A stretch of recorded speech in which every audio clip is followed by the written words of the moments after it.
Bienvenue sur Aventure de la Bible TV. Je suis Spirou, ton guide à travers les merveilles de la parole de Dieu. N'oublie pas de t'abonner, de laisser un petit pouce bleu et de partager cette aventure avec tes amis. Maintenant, allons à la découverte de la Bible. Voici l'histoire des cieux et de la terre lors de leur création. Au commencement, dans le silence éternel et l'obscurité infinie, la parole de Dieu résonnait déjà, porteuse d'un dessein merveilleux. Dans ce vaste vide, un souffle divin insuffla la vie, et un éclat de lumière jaillit, éclatant comme l'espoir d'un nouveau jour.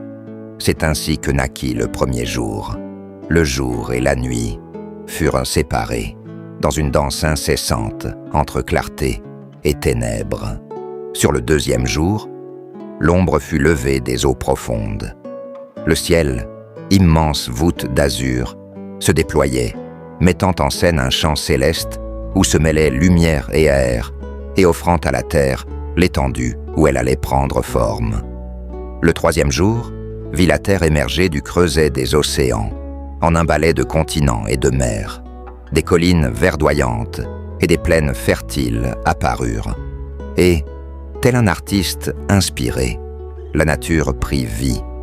Arbres majestueux, fleurs aux couleurs chatoyantes, et herbes dansant sous le vent composaient une symphonie de vie. Au quatrième jour, le soleil fut forgé pour régner sur le ciel du jour, et la lune, parée de ses douces lueurs, vint éclairer la nuit, accompagnée d'un chapelet d'étoiles scintillantes qui veillaient sur le repos du monde.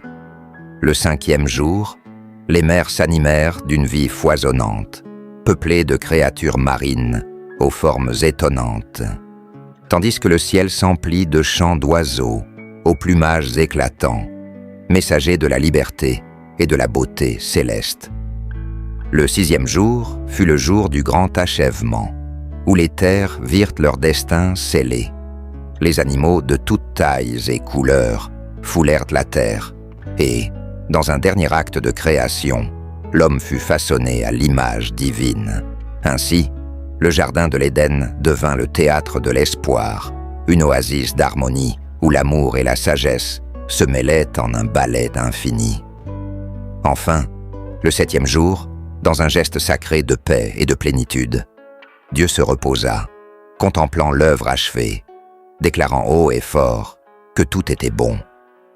Ce repos divin fut le prélude à l'éternité d'une création où chaque instant, chaque souffle, portait en lui la magie d'un commencement éternel. Je t'invite à continuer l'aventure avec moi en suivant une autre histoire. Et entre nous, j'ai une confidence à te faire. Le fait est que j'aime aussi tes j'aime. Abonne-toi.